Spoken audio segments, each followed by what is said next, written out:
ভগবান শ্রীকৃষ্ণ তিনি আমেরিকায় আসেনি, জাপানে আসেনি, জার্মানে আসেনি, তিনি এসেছিলেন বারে বারে এ ভারত ভূমিতে।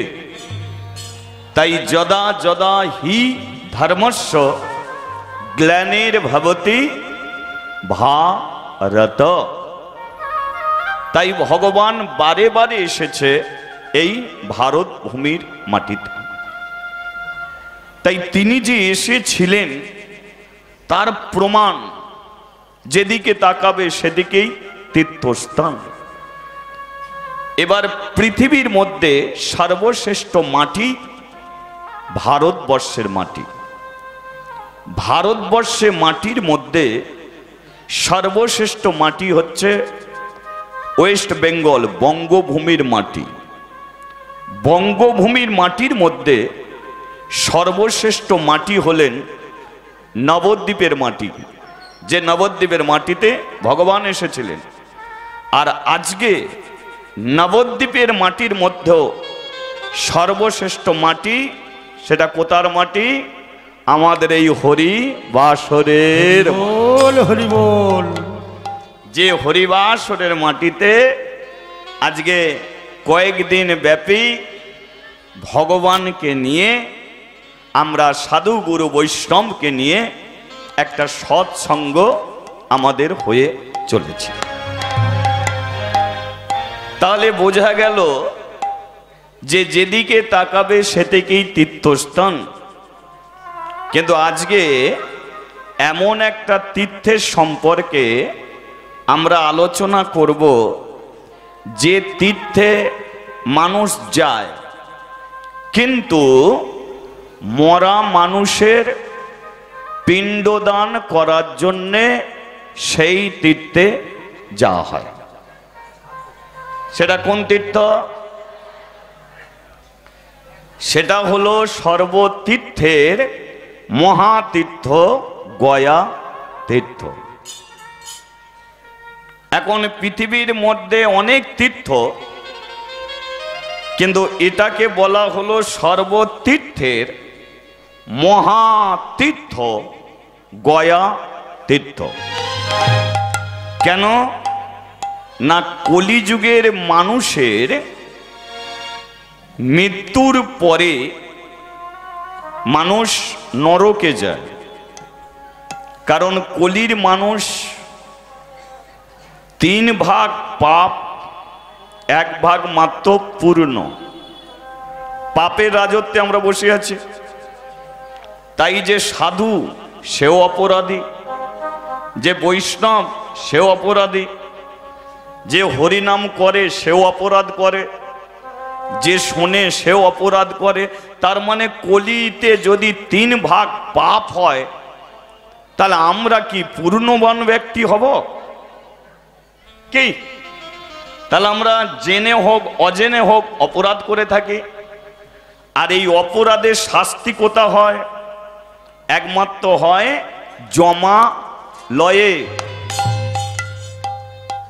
এই যে আমরা তো একদিন মরব, মৃত্যুর পরে আমাদের যেতে হবে কোথায়? জমা লয়ে। এবার ওটা জমা লয় কেন? জমা যুক্ত লয়, মানে তোমার বাড়িতে টাকা আসছে, মানে জমছে জমা। আর সেই টাকা থেকে তুমি বিয়ে বাড়ির অনুষ্ঠান করছো, মানে খরচ হচ্ছে। তাহলে জমছে আবার খরচ হচ্ছে। তার মানে আমাদের কখনো পূর্ণ জমে যাচ্ছে, আবার কখনো পাপ সেটাও হচ্ছে। তাহলে এই পাপ পুণ্যের হিসেবটা হয় কোথায়? জমা লয়। এবারে সেখানে বিচারক হলো স্বয়ং যমরাজ, তার অ্যাসিস্ট্যান্টকে চিত্রগুপ্ত, তিনি আমাদের খাতা সাজছে। এখানে যতজন বসে আছি সবার খাতা সে চেক করে যাচ্ছে। এবার মৃত্যুর পরে মানুষ কোথায় যায়? শ্মশানে যায়। কিন্তু শ্মশানে গেলে তার কি সম্পূর্ণ শরীরটাকে পুড়িয়ে ফেলে, না কিছু একটা জিনিস রয়ে যায়? রয়ে যায় তো, কে? ওটাকে পোড়ানো যায় না, ওটাকে কেউ গঙ্গার জলে একটা কিছুর মধ্যে দিয়ে ভাসিয়ে দেয়, কেউ পুকুরের মাটিতে পুঁতে দেয়, কেউ গঙ্গার মাটিতে ওটাকে পুঁতে দেয়, কে?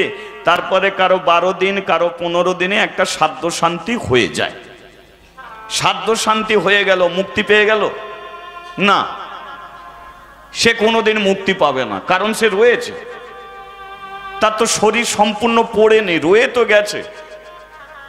কি তাহলে ওটা কি হয়? যে নাভিটা রয়ে গেল, ওটা জমে দুধ এসে ওটাকে নিয়ে চলে যায় জমালয়ে। শোনুন, এটা মৃত্যুর পরে জমালয়ে ওটাকে নিয়ে যায়। এবার নাভি থেকে আপনাকে আবার মানুষ করবে যেমন ছিলেন। হরি বল, হরি বল।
একবার সেই গুরু নিতাই গৌর প্রেমানন্দে হরি বল, হরি বল।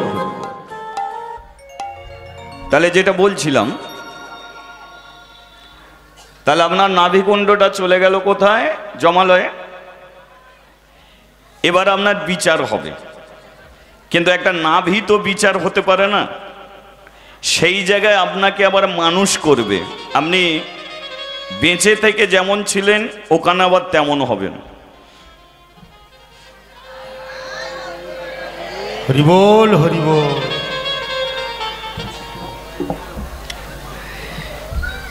এবার আপনার নামে খাতা আছে, সেই খাতা আপনাকে ধরিয়ে দেবে।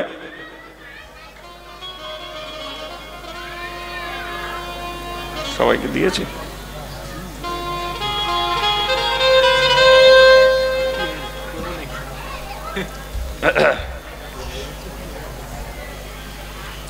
জয় নিতাই হয়েছে। শ্রী গুরু নিতাই গৌর প্রেমানন্দে হরি বল।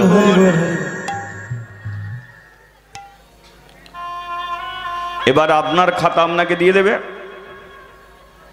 আপনি এবার সেই খাতা দেখবেন, দেখে আপনি নিজেই বুঝে নেবেন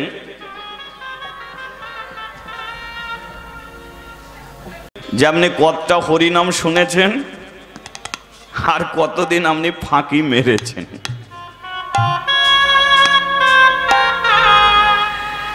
আপনার জীবনের হিসেবে এখন আপনি খুঁজে পাবেন না, মৃত্যুর পরে আপনি পেয়ে যাবেন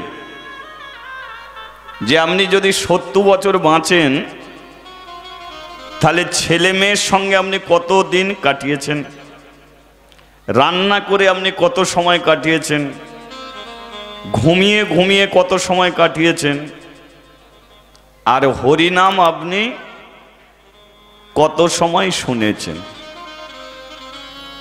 আজ এই হিসেবের খাতায় কোনটে কম হবে?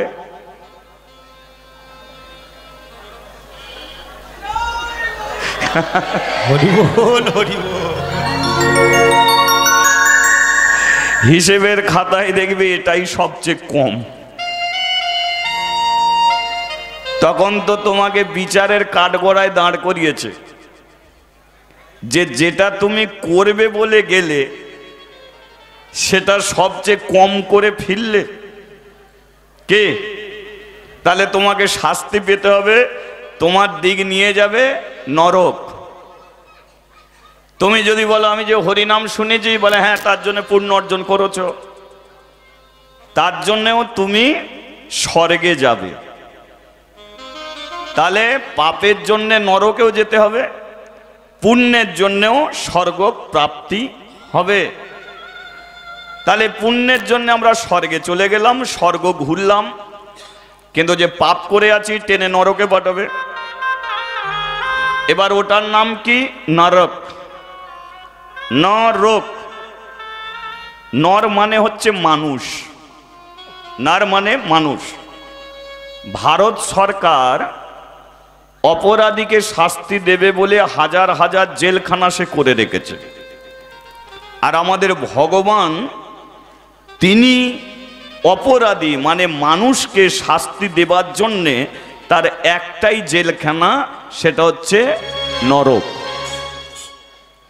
ওখানে গরু অপরাধ করলে যাবে না, ছাগল অপরাধ করলে যাবে না, হাঁস মুরগি অপরাধ করলে যাবে না, কিন্তু মানুষের জন্য ওই জেলখানা নরক। সেই জন্য নর রোগ, নর মানে মানুষ, মানুষের জন্য জেলখানা। তাহলে তুমি নরকে গেলে, এবার তোমাকে নরক থেকে উদ্ধার করবে কে?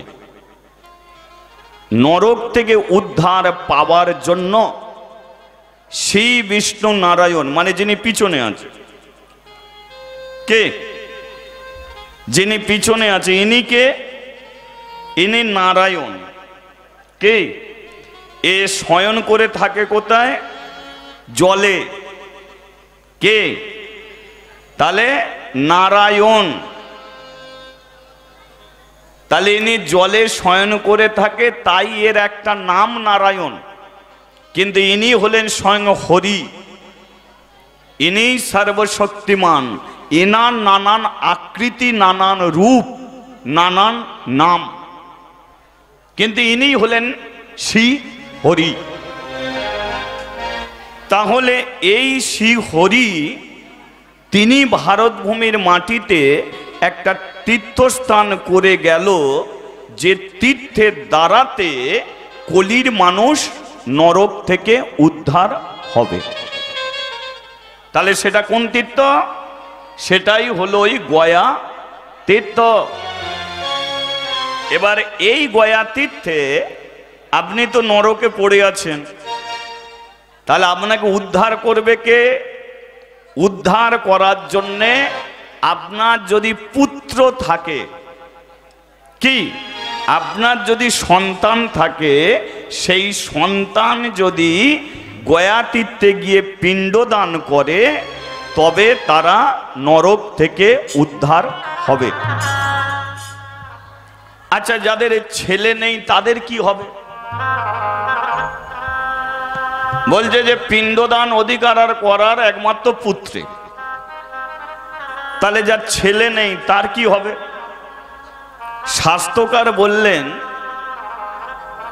যাদের পিণ্ডদান করার জন্য কোনো পুত্র নেই, এই জায়গায় মন দিয়ে শুনবেন, তাদের পরিবারের মানুষ যদি এই গয়া তীর্থের মাহাত্ম্য শ্রবণ করে, বাড়িতে কোনো পাঠকের দ্বারায় যদি এই গয়া তীর্থের মাহাত্ম্য শ্রবণ করে, বাড়ির লোক যদি মন দিয়ে যদি শ্রবণ করে, এই শ্রবণের ফলে যারা পূর্বপুরুষ মারা গেছে তাদের আর পিণ্ডদান করতে হবে না।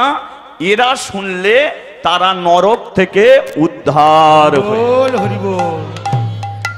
তাহলে বোঝা গেল, এ কারো ছেলে আছে কারো নেই, কিন্তু সেই পরিবারের মানুষ যদি কোনো পাঠকের দ্বারায় এই তীর্থের মাহাত্ম্য শ্রবণ করে, তাহলে যারা নরকে গেছে তারা নরক থেকে উদ্ধার হবে। সেই জন্যে এই তীর্থের হলো এত মাহাত্ম্য। বোঝা গেল? তাহলে এই তীর্থ করে গেলেন কে? শ্রী বিষ্ণু নারায়ণ। তার মানে কলির মানুষ নরকে যাবে, আর তাদের উদ্ধার হওয়ার জন্যে এক জায়গায় যেতে হবে। যেমন আমি উলবেড়িয়া হয়ে নিমতড়ি এলাম, ওখান থেকে শ্রীরামপুর এলাম, শ্রীরামপুর বাজার থেকে ভায়া হয়ে তবে হরিবাসরে আসতে পারলাম। তেমন মারা গেলে গয়া তীর্থ হচ্ছে ভায়া, ওই জায়গায় পিণ্ডদান করলেই তবে তুমি নির্দিষ্ট ভগবানের চরণ লাভ করতে পারবে, নইলে ভগবানের চরণ পাবে। তাহলে বোঝা গেল? তাহলে এ তীর্থ এত মূল্যবান, এই তীর্থটা কিভাবে সৃষ্টি হলো আর ভগবান কিভাবে তীর্থটা সৃষ্টি করেছিল, এই তীর্থের বুকে কে বসে আছে, এই তীর্থের এরিয়া কত বড়, এগুলো সব বিষয় নিয়ে আজ আমরা আলোচনা করব। সর্বতীর্থের মহাতীর্থ গয়া তীর্থ। ঠিক আছে?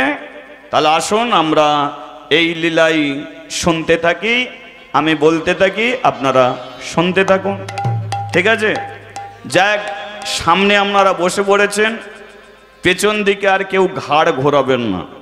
তার মানে যার ঘুরবে ঘাড় সে চঞ্চল, আর চঞ্চল মন নিয়ে আপনি জীবনে কোনো কাজকে সঠিক করতে পারবেন না। কেউ রান্না করতে করতে যদি বাড়ির লোকের সঙ্গে গল্প করে, রান্না হবে, তরকারিতে নুন পড়বে, বাড়ির লোক ঝামেলা করবে। কোনো ছেলে বাইক নিয়ে যাচ্ছে, মন চঞ্চল, অ্যাক্সিডেন্ট করবে। কোনো মানুষ ধারালো অস্ত্র দিয়ে কিছু কাটাকাটি করছে, মন চঞ্চল, কি হবে? হাত কাটা করবে কি? তাহলে চঞ্চল মনে আপনার কোনো জিনিস হবে না। তার চঞ্চল মন নিয়ে হরি কথা শুনলেও এ হরি নাম আপনার কাজে লাগবে না। ঠিক আছে? বলিয়ে চৈতন্য মহাপ্রভুকে জয়, নেতাই চাঁদ কি জয়, রাধা মাধবে কে জয়। এটা হরি নাম করা যাবে কি? এটা আমি সব আসরেই করে থাকি, কারণ আমরা এখানে যতজন আছি সব আমরা জানলেও কার কোন দিন মৃত্যু হবে এটা আমরা জানি না। তাহলে জপ করো, তপ করো, মরতে জানলে হয়। মরার সময় বদন যদি হরি কথা বলে তবে মরণ যাত্রা শান্তির হয়। কে? ধরুন হরিনাম শুনছি, আমি হরিনাম করছি, এই মুহূর্তে আমাদের কারো যদি মৃত্যু হয় তাহলে তার জন্য কাঁদবেন না, আনন্দ করবেন। কেন? ভগবানের কাছে প্রার্থনা করবেন, ঠাকুর এই মৃত্যুটা কোনোদিন যেন আমার হয়, তাই না?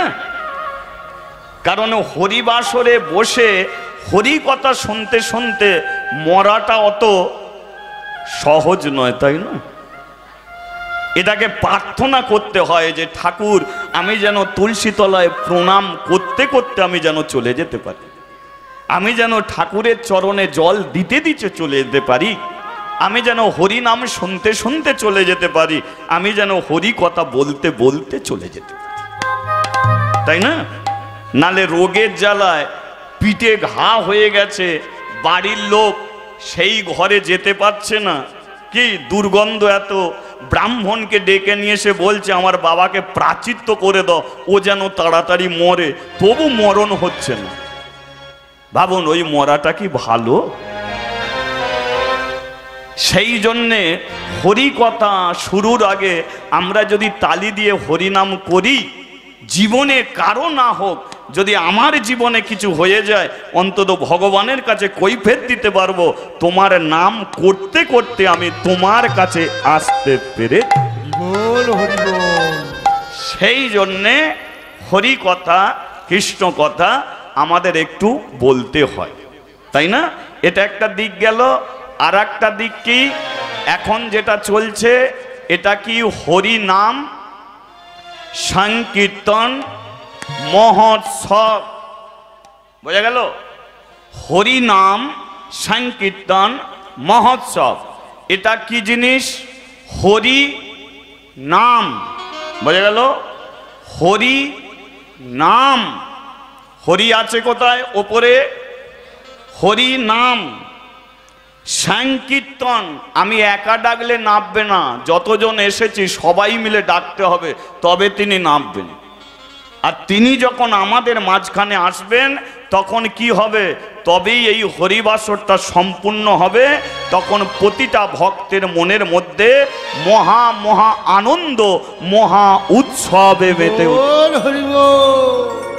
তাই হরি নাম সংকীর্তন মহোৎসব কি।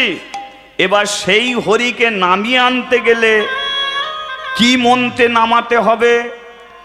কালীকে নামাতে গেলে কালী মন্ত্র চাই, দুর্গাকে নামাতে গেলে দুর্গা মন্ত্র চাই, শিবকে নামাতে গেলে শিবের মন্ত্র চাই, আর ভগবানকে আনতে গেলে গৌরাঙ্গ মহাপ্রভু একটা মন্ত্র দেখিয়ে দিয়ে গেলেন, হরে কৃষ্ণ কৃষ্ণ কৃষ্ণ হরে হরে, হরে রাম রাম রাম হরে।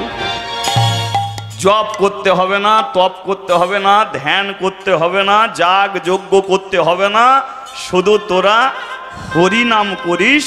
এই হরি নামের দ্বারাতেই হরি একদিন তোদের কাছে নেমে আসবে। তাহলে আমরা চাই ভগবান আমাদের কাছে আসুক, নেবে। তাহলে তার জন্য আমাদের সবাই মিলে ডাকতে হবে। সেই জন্য একটু তালি দিয়ে হরিনাম করা যাবে, যাবে তো? আচ্ছা, যে যে হরিনাম করবেন না একবার হাত তুলুন তো।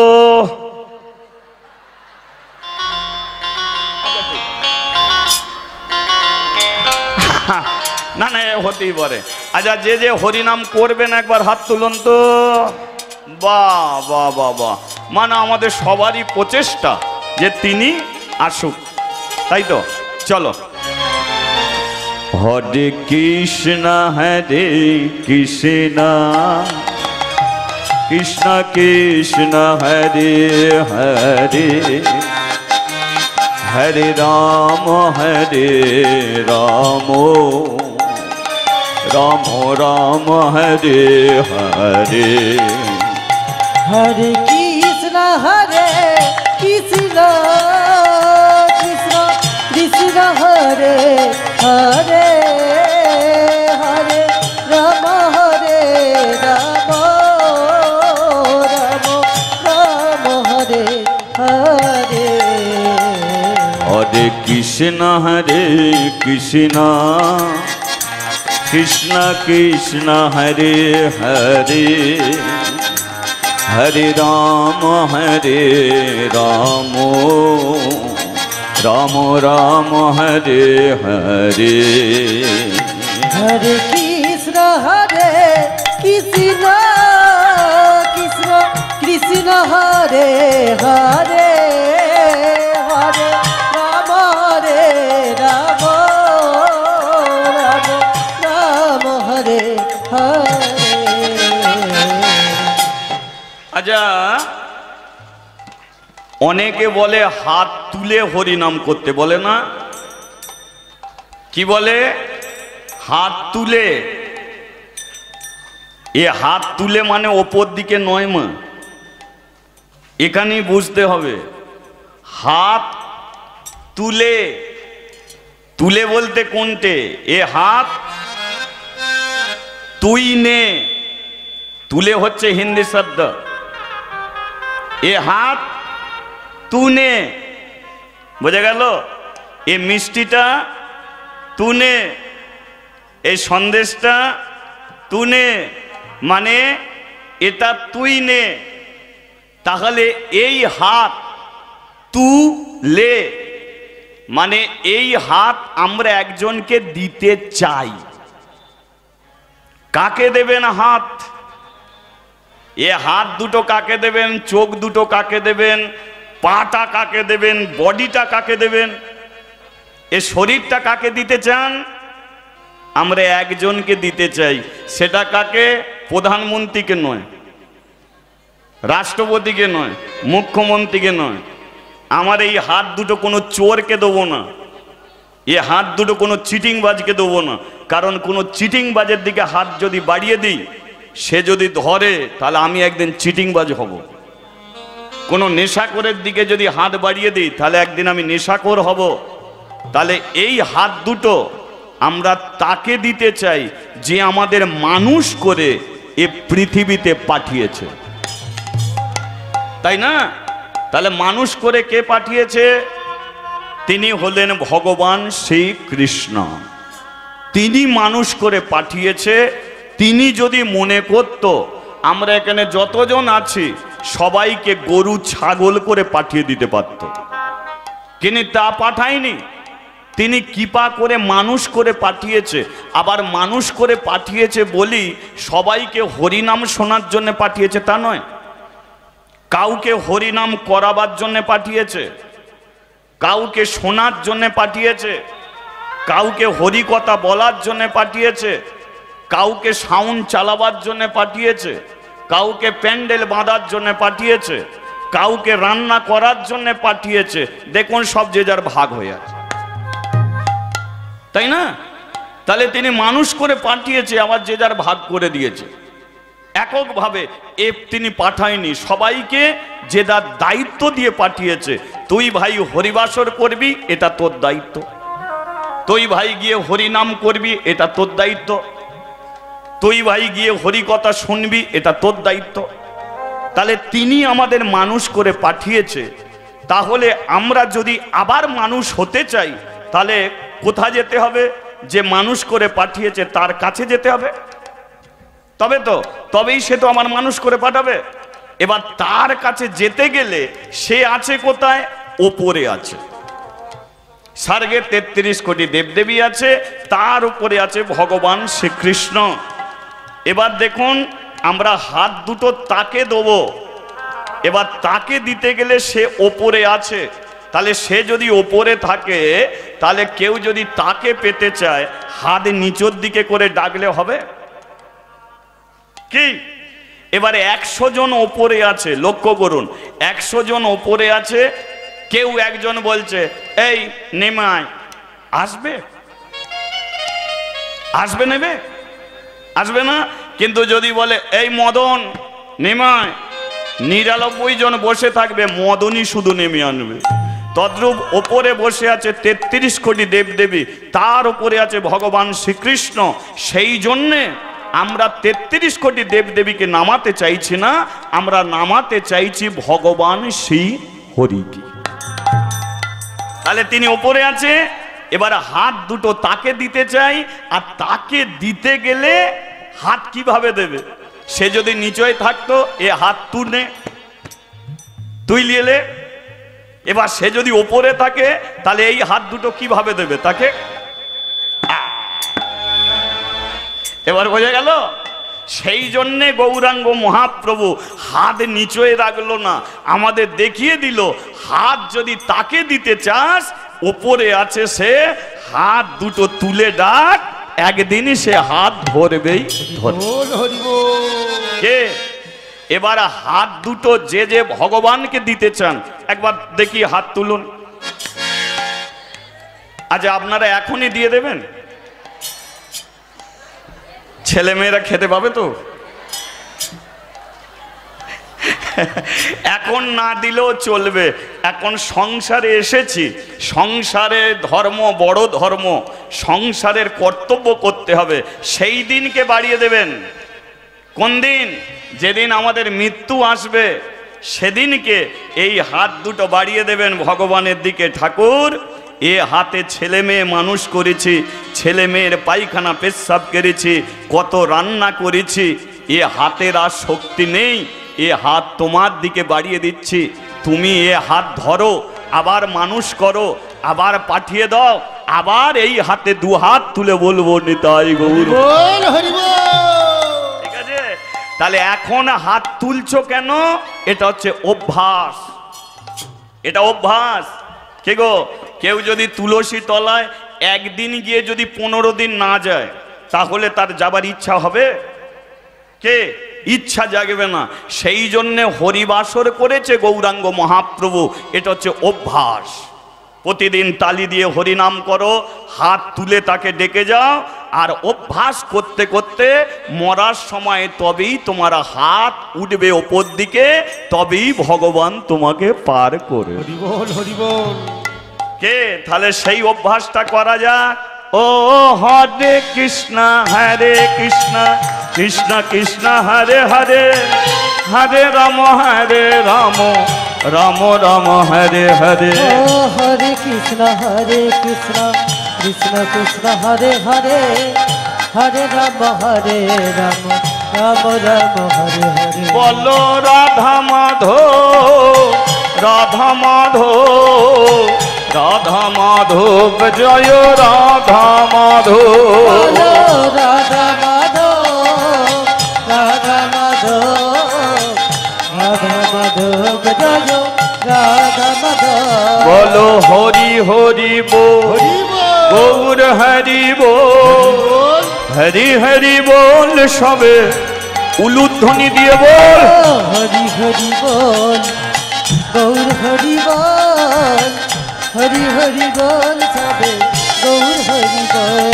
বলো গৌর হরি বল, হরি হরি বল, বলো গৌর হরি বল, হরি হরি বল, বলো হরি হরি বল।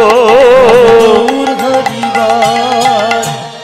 বলিয়ে চৈতন্য মহাপ্রভু কি, জয় নিতাই চাঁদ কি। জয়। এবার এদিকের হলোটা কি? না না, এদিকে বলতে কোন দিক? যে তীর্থের কথা আপনারা শুনবেন। কে তীর্থ? কি গয়া তীর্থ। শুনুন, গয়া বলে একটা ছেলে যে তীর্থ রূপে বসে আছে। কোথাকারের ছেলে? এ একটা দৈত্য ছেলে। এর বাবার নাম ছিল সুর, মায়ের নাম ছিল প্রভাবতী। কিন্তু গয়ার তখনও জন্ম হয়নি।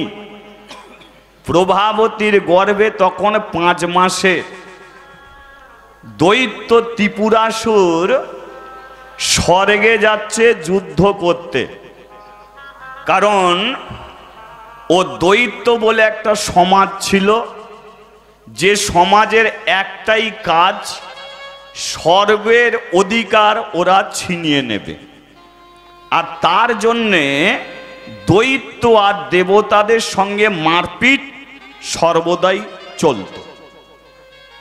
দৈত্যদের শক্তি ছিল, বল ছিল, কিন্তু ওরা সুন্দরী মেয়ে দেখলি ওদের ভোল্টেজ ডাউন হয়ে যেত। সুন্দরী মেয়ে দেখলি, যদি বলে এর কোনো প্রমাণ আছে, আছে। সমুদ্র মন্থন, কি যখন সমুদ্র মন্থন হয়েছিল, সেটা একদিকে দেবতা একদিকে দৈত্য, মাঝখানে কি ছিল? মন্দার পর্বত।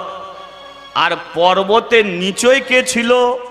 ভগবান শ্রী কৃষ্ণ। ওটা কোন অবতার? মৎস্য কূর্ম অবতার। কূর্ম ভগবান কচ্ছপ রূপ ধরে মন্দার পর্বতকে পিঠে বসালো, আর বাসকী নাগকে দড়ি করে, বসো মা, হয় বসো, যাইনি দেয়, এগুলো শুনতে হবে। কে? বাসকী নাগকে দড়ি করে দেবতা দৈত্য টানাটানি করে সমুদ্র মন্থন হচ্ছে। তাহলে উভয়ে পরিশ্রম করছে। সর্বপ্রথম একটা হাতি উঠল, দেবতারা বলল হাতিটা আমাদের দিয়ে দাও। দেবরাজ ইন্দ্র বড় লোভ, হাতি নিয়ে নিল। পারিজাত ফুল উঠল, ওটা বলে দেবতারা বলে ওটাও আমাদের দিয়ে দাও, এর পরে যেটা উঠবে সেটা তোমরা নেবে।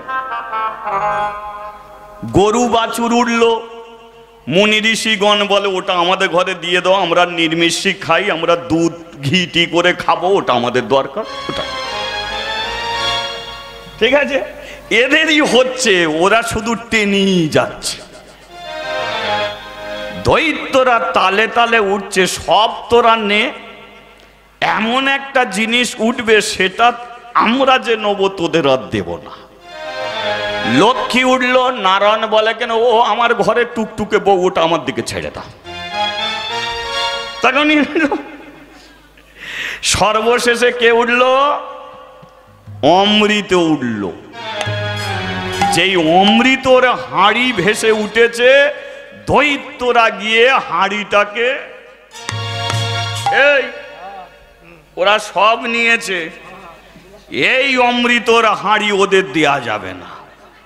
দেবতারা চিন্তায় পড়ে গেল, সর্বনাশ, ভালো জিনিসটা ওরা পেয়ে গেল, ওরা অমৃত খেয়ে যদি অমর হয়ে যায় তাহলে আমাদের তো সর্বনাশ। চলো চলো চলো ভগবানের কাছে যাই। ভগবান বলল এর ব্যবস্থা আমি করে দিচ্ছি, কারণ ওদের কিসে ডাউন হয় সেটা আমি জানি। ভগবান কি করলো? একটা মেয়ে ছেলের বেশ ধরলো, যার নাম কি? মোহিনী। একটা মেয়ে ছেলের বেশ ধরে দৈত্যদের কাছে এসে হাজির হল। এত সুন্দর রূপ ধরেছে ভগবান। জয়নি দেয়, জয়নি দেয় একটু। এত সুন্দর রূপ ধরেছে ভগবান, দৈত্যরা হাঁ করে তাকিয়ে আছে। ভগবান বলে, কেন হাঁ করে তাকিয়ে কি হবে? তোমাদের হাতে ওটা কি? বলে অমৃত। বলে তোমরা নিয়ে বসে আছো, ওদের ঘরে দেবে না? বলে ওরা সব নিয়েছে, এটা দেয়া যাবে না। এবার ভগবান চিন্তা করলে এদের প্রশংসা করতে হবে, এরা যে রেগে গেছে এদের প্রশংসা করতে হবে। ভগবান বলছে, হ্যাঁ ও দেবতারা মোটে ভালো নয়, ওদের কোনো জ্ঞানগম্য নয়, তোমাদের মতো কেউ হতে পারে গো? তোমাদের কি শক্তি, কি বল, হ্যাঁ তোমরা। এবার দেখো প্রশংসাতে কাজ হয়, হয় না? বাড়ির বউ খুব রেগে আছে, ঠিক আছে, আমার বউ যখন খুব রেগে থাকে আমি গিয়ে চুপি চুপি ঘরে ঢুকি, দেখি মুখ দেখি, আমি বুঝতে পেরেছি রেগে গেছে। আমি বলি এত রাগ করছো কেন? চলো তোমাকে উলবেট থেকে দুটো কাপড় কিনে দিই। যেই বলবে কাপড় কিনে দিই অমনি বলে বলো কি রান্না করে দেবো বলো। এটা একটা প্রশংসা, রাগ ঠান্ডা। এবার দৈত্যদের যেই প্রশংসা করেছে, দৈত্যরা বলল তোমাকে খুব দেখতে ভালো গো, খুব ভালো দেখতে। ভগবান বলে কিনা তা তোমাদের হাতে অমৃত রেখেছো, ওদের ঘরে দেবে না? বলে দিতে চাই, কিন্তু ভাগ করবে কে? ওদের ঘরে দেবো, ওরা সব খেয়ে নেবে, আমাদের ঘরে দেবে না। বলে আমি যদি ভাগ করে দিই পছন্দ হবে? বলে তোমার হাতে অমৃত পাবো, এর চেয়ে আনন্দ কি আছে? বল তাহলে হাঁড়িটা দাও। বলে তুমি তাহলে নাও। ব্যাস, ভগবানের হাতে হাঁড়ি চলে গেছে। এবার ভগবান বলে তাহলে তোমরা লাইন দিয়ে বসো, আমি অমৃত দেবো। এবার দেবতারা আগে বসেছে, দৈত্যরা পেছনে বসেছে। এবার ভগবান দেবতাদের অমৃত দিচ্ছে। দৈত্যরা তো অমৃতের দিকে লক্ষ্য নেই, অমৃতর চেয়ে ভালো জিনিস দেখছে। কি সুন্দরী মেয়ের দিকে হাঁ হাঁ করে আছে, ভগবান সেই সুযোগে সব অমৃত দিয়ে দিয়েছে, আর অমৃত নেই। এবারে ভগবান চিন্তা করলো অমৃত শেষ হয়ে গেছে, ওরা তো রেগে আছে প্রচুর, আমি যদি বলি অমৃত আর নেই তাহলে তো ঝামেলা শুরু হয়ে যাবে। ভগবান কি করেছে? দৈত্যদের কাছে এসে হাঁড়িটাকে রেখে এবার বলুন তো, সুন্দরী মেয়েরা যদি কেঁদে ফেলে মন একটু দুর্বল হবে না? কি যেই কাঁদতে শুরু করেছে, দৈত্যরা বলল কাঁদছো কেন? বলে অমৃত দিতে দিতে সব শেষ হয়ে গেছে, সেই জন্য কাঁদছি, তোমাদের দিতে পারলাম না, সব শেষ হয়ে গেছে। দৈত্যরা বলে আর অমৃত চাই না। তাহলে কি চাও তোমরা? আমরা সবাই মিলে তোমাকে পেতে চাই। ও অমৃত আর চাই না, আমরা তোমাকে পেতে চাই, চলো আমাদের সঙ্গে তুমি চলো। এবার ভগবান বলে এবার পালাতে হবে, লাইন খুঁজছে, আবার অমৃত দিয়ে দিয়েছে, এবার কেটে পড়তে হবে। ভগবান শুরু করেছে, আচ্ছা আমাকে কে কে পেতে চাও? দৈত্যরা সবাই মিলে হাত তুলেছে, আমরা সবাই পেতে চাই। বলে আমি একটা মেয়ে ছেলে, আমি সবার হব কি করে? আমি যে কোনো একজনের হব। যেই বলেছে একজনের হব, এ বলে আমার হবে, ও বলে আমার হবে, তুই সরে যা, তুই ভাগ। নিজেদের মধ্যে মারপিট লেগে গেছে। কি মারপিট লেগে গেছে। ভগবান বলে কেন আমি চলে গেলে কেউ না কেউ দেখতে পেয়ে যাবে, তাহলে মারপিট বন্ধ করে আবার টেনে আনবে। ভগবান বলে এই যে এক কাজ করো, আমি বলে দিচ্ছি আমাকে কে পাবে। বলে হ্যাঁ তুমি আমাদের সিদ্ধান্ত করে দাও তো কে পাবে, তুমি সিদ্ধান্ত করো, প্রথম তুমি কার হবে বলো। ভগবান বলে সবার আগে যে চোখ বন্ধ করবে সে সবার আগে আমাকে পাবে। কেরম চাল মেরেছে বুঝেছেন? সবার আগে যে চোখ বন্ধ করবে, এবার যেই বলেছে সবার আগে চোখ বন্ধ করবে, বলার সঙ্গে সঙ্গে সব একসঙ্গে চোখ বন্ধ করে ফেলেছে। কি সব একসঙ্গে যেই চোখ বন্ধ করেছে, ভগবান এবার টাটা দিতে দিতে বাড়ি যাচ্ছে। দেখেছেন, কেউ দেখতেও পেল না, এরা অমৃতও পেল না, ভগবানকেও পেল না, কাঁদতে কাঁদতে ঘরে চলে গেল। তাহলে এ থেকে প্রমাণ হলো কি, যে ওদের শক্তি আছে, বল আছে, কিন্তু সুন্দরী মেয়ে দেখলে ওদের ভোল্টেজ ডাউন। কি তাহলে আজকে স্বর্গে যুদ্ধ করতে চলেছে কে? দৈত্যরাজ ত্রিপুরাসুর। তার স্ত্রীর গর্ভে 5 মাসের সন্তান, চলেছে যুদ্ধ করতে। আর স্বর্গে গিয়ে এমন তাণ্ডব, এমন অত্যাচার শুরু করলো, স্বর্গের 33 কোটি দেবে দেবী ছুটতে ছুটতে তারা আমার পিছনে এসে দাঁড়ালো। মানে আমার পিছনে মানে কি আছে দেখতে পাচ্ছেন? দেখেছেন তো?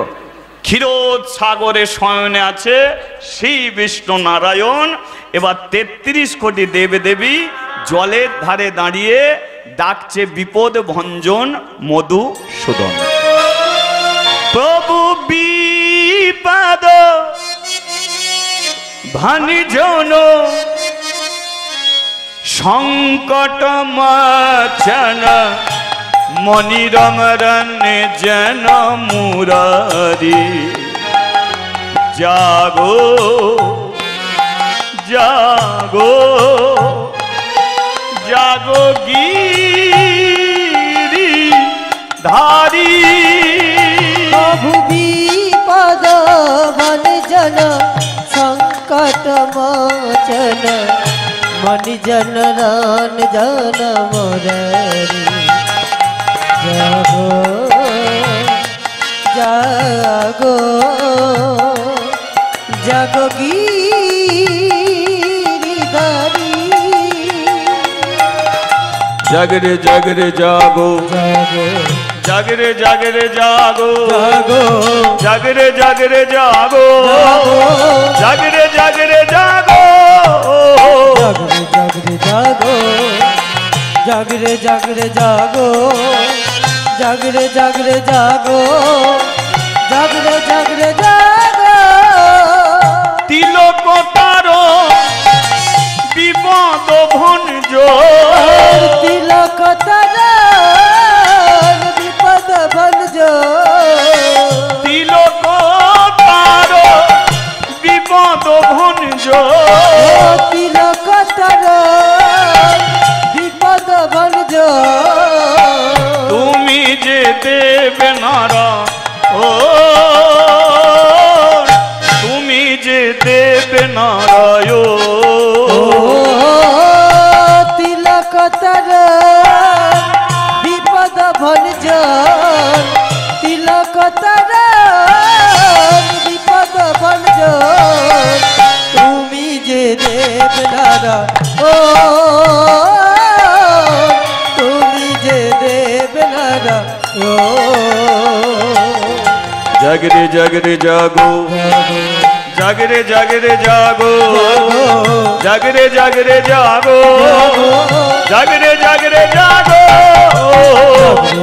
জাগো জাগো প্রভু জাগরে জাগরে জাগো জাগরে জাগরে জাগো জাগরে জাগরে জাগো জাগো নারায়ণ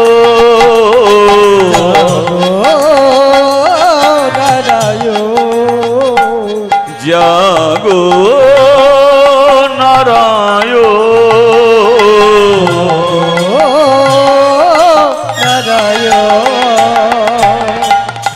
জাগো প্রভু জাগো,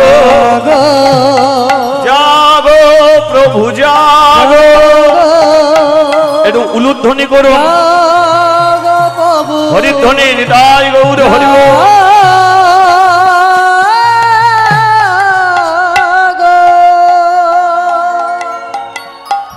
বলি একবার শ্রী বিষ্ণু নারায়ণে কি জয়।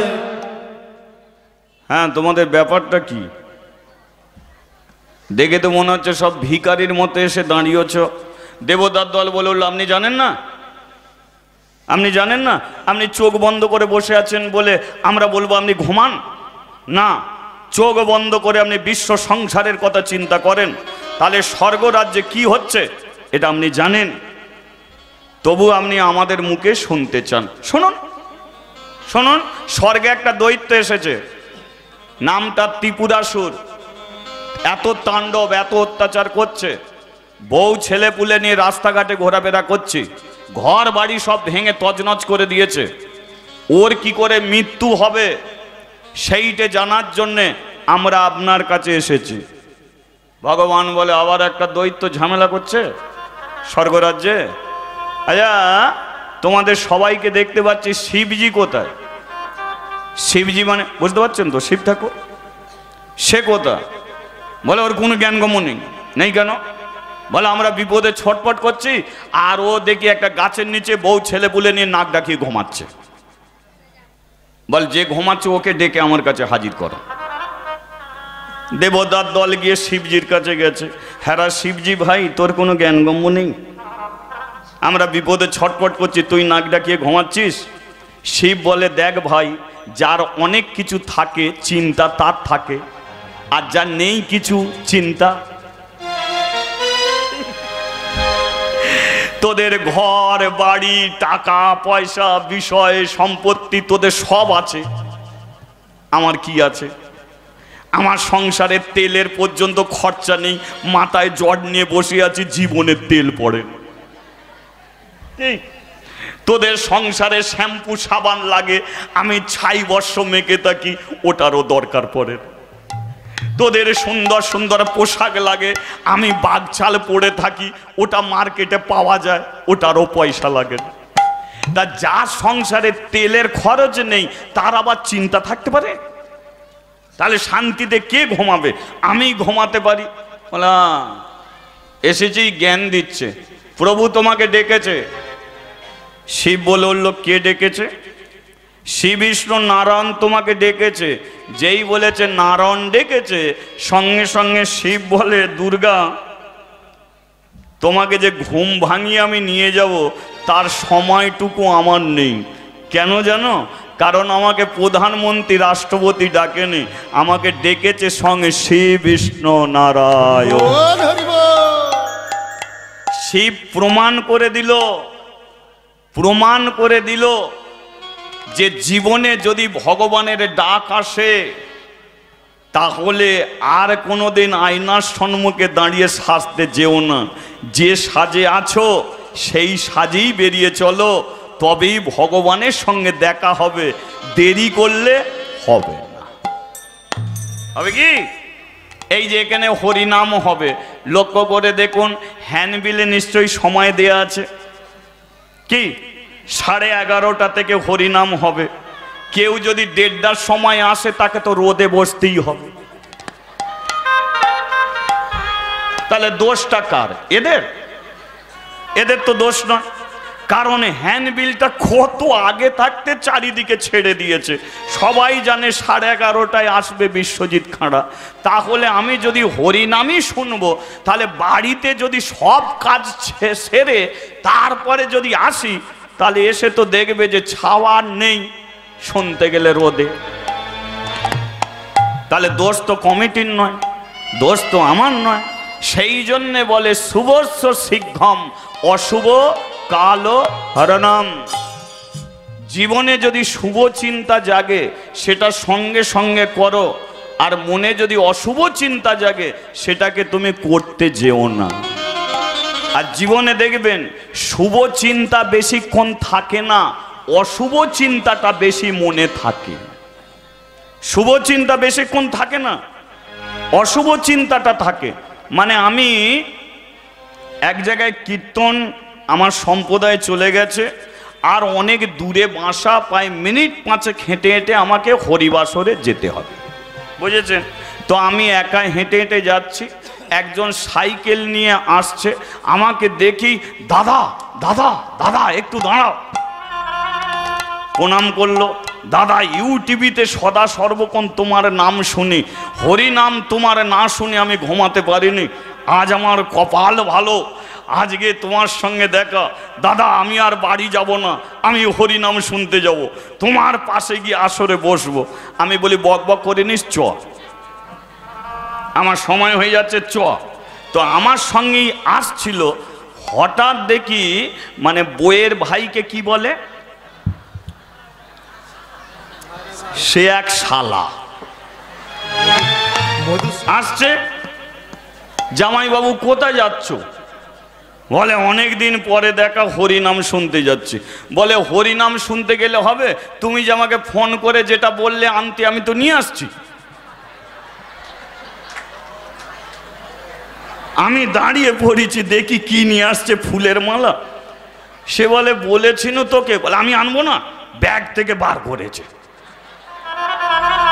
আর যেই বার করেছে আমায় বলে, দাদা পরে আবার শুনবো, শালা এসেছে, আমি ঘরে যাই। তাহলে বলুন তো, মনের মধ্যে জেগেছিল শুভ চিন্তা, কিন্তু সেই শুভ চিন্তা মন থেকে সরে গেল 1 সেকেন্ডের মধ্যে। সেই জন্যে শুভ চিন্তা মনের মধ্যে বেশিক্ষণ থাকে না, অশুভ চিন্তাগুলো মনের মধ্যে সর্বদাই ঘুরঘুর করে। তদ্রূপ জীবনে শুভ চিন্তা যখনই জাগবে, সঙ্গে সঙ্গে এসো। বাড়িতে ভিখারি এসেছে, দেরি করলে হবে না, সব কাজ ফেলে তাকে 1 গ্লাস জল দিয়ে ছেড়ে দাও, দেরি করলে তোমার বাড়িতে থাকবে না। আর এইটুকু জানবেন, ভগবান কোনোদিন সরাসরি কোনোদিন আমাদের মাঝখানে আসে না, তিনি যা আসে ছলনা করি তিনি আসে। তাহলে ওই ভিখারি তিনি যদি ভগবান হয়, আপনার দরজার সম্মুখে এলো, আপনি তাকে 1 গ্লাস জল পর্যন্ত দিলেন না, উনি চলে গেল। কেন? দোষ ওনার নয়, আপনার দোষ। আপনি দেরি করেছেন, শুভ চিন্তায় আপনার মন নেই, তাই আপনার সর্বনাশ হয়ে যাবে। তাই আজকে শিবজি দুর্গাকে পর্যন্ত ডাকলো না, তার স্ত্রীকে পর্যন্ত ফেলে দিয়ে ভগবানের কাছে গিয়ে দাঁড়িয়েছে, বলিয়ে শ্রী বিষ্ণু নারায়ণে কি। আমাকে ডাকার কারণটা কি? আমাকে যে আপনি ডেকেছেন, হ্যাঁ শিবজি, স্বর্গে একটা দৈত্য এসেছে, নাম হলো ত্রিপুরাসুর, বলে আমার কাছেও গিয়েছিল। মানে গিয়েছিল মানে? বলে হ্যাঁ, কৈলাসে গেল, গিয়ে বলল যে এটা দিয়ে দিতে হবে। আমি বলি এতে আছে কি, নিবি যে, এটা দরকার, নিয়ে নে, বউ ছেলে পুলে নিয়ে গাছের নিচে ঘুমাচ্ছি, আমার কোনো চিন্তা নেই। বলে খুবই ভালো, কিন্তু ত্রিপুরাসুরকে মারতে তোমাকেই হবে। শিব বলে আমি কি করে মারবো, ওকে আমি মারতে পারি? যে তিলকজয়ী ত্রিপুরাসুর আমার একার দ্বারাই কি করে হয়? ভগবান বলে আমি তোমার সঙ্গে থাকবো। আর যেই বলেছে সঙ্গে থাকবো, শিবজি বলে কেনা সারা বিশ্বকে জয় করব। কারণ তুমি যদি আমার সঙ্গে থাকো। অর্জুনের রথে সারথি কে ছিল? কৃষ্ণ। অর্জুনের কোনো টেনশন ছিল? সে জানে সামনে যে দাঁড়িয়ে আছে, ও যতই অস্ত্র আসুক না কেন, ওকে ভেদ করে আমার বুকে লাগবে না। যেই বলেছে আমি সঙ্গে থাকবো, শিব বলে তাহলে চলো চলো, তাহলে দুজনে মিলে যাই, ত্রিপুরাসুরকে গিয়ে মারি। নারায়ণ বলে কেন আমি সঙ্গে হেঁটে হেঁটে যাব না। বলে কি করে যাবে? বলে তুমি যাবে, এই জায়গা থেকে 1 পা বাড়বে, মুখে নাম নেবে, এতে লাভটা কি হবে? বলে ওদের ঘরে জিজ্ঞাসা করো, কেউ যদি ঝাঁট দিতে দিতে হরিনাম করে, বাসন মাজতে মাজতে হরিনাম করে, বাইক চালাতে চালাতে ভগবানের নাম করে, তাহলে তার হৃদয়ে মাঝে কাকা খুঁড়ো থাকবে? তাহলে যার নাম করছে সে থাকবে? সেই জন্যে আমি অন্তরে, তুমি বাইরে, এগিয়ে যাও ত্রিপুরাসুরের কাছে, ও পরেরটা আমি দেখে নেব। ঠিক আছে? এবার শিব যেই অমনি কৃষ্ণা কৃষ্ণা বলে মুখে গো, কৃষ্ণা কৃষ্ণা বলে মুখে কৃষ্ণ কৃষ্ণ বলে মুখে গো কৃষ্ণ কৃষ্ণ বলে মুখে কৃষ্ণ কৃষ্ণ বলে মুখে গো কৃষ্ণ কৃষ্ণ বলে মুখে কৃষ্ণ কৃষ্ণ বলে মুখে গো কৃষ্ণ কৃষ্ণ বলে মুখে নামে বুক ভরে যায় অভাব মেটায় স্বভাব জাগায় মহা সুখে তবে বুক ভরে যায় অভাব মেটায় স্বভাব জাগায় মহা সুখে নামে বুক ভরে যায় অভাব মেটায় বুক ভরে যায় অভাব মেটায় স্বভাব জাগায় মহা সুখে গো স্বভাব জাগায় মহা সুখে তবে বুক ভরে যায় অভাব মেটায় বুক ভরে যায় অভাব মেটায় স্বভাব জাগায় মহা সুখে গো স্বভাব জাগায় মহা সুখে কৃষ্ণ কৃষ্ণ বলে মুখে গো কৃষ্ণ কৃষ্ণ বলে মুখে কৃষ্ণ কৃষ্ণ বলে মুখে গো কৃষ্ণ কৃষ্ণ বলে মুখে এখন শিবজির অনেক নাম, তার মধ্যে ভোলানাথ পড়ে না? পড়ে তো। ভোলানাথ কেন এলো জানেন? যেই মুখে হরিনাম নেবে সবার কথা ভুলে বসে থাকবে। ও যে বউ আছে সেটাও ভুলে যাবে, ছেলে মেয়ে আছে সেটাও ভুলে যাবে। আজকে কি হলো, যেই মুখে নিয়েছে হরিনাম কাকে যে মারতে হবে সেটাই ভুলে গেছে। কাকে যে মারতে বলেছে সেটাই ভুলে গেছে। আর ভুলে গিয়ে বিধি চক্রে যেখানে ত্রিপুরাসুর দাঁড়িয়ে আছে তারই কানের কাছে গিয়ে বলে রে বদন, বলে রে বদন সুধা মাখায় কৃষ্ণ না। বল রে বদন, বল রে বদন সুধা মাখায় কৃষ্ণ না। বলে রে বদন, বলে রে বদন সুধা মাখায় কৃষ্ণ না। বল রে বদন, বল রে বদন সুধা মাখায় কৃষ্ণ না।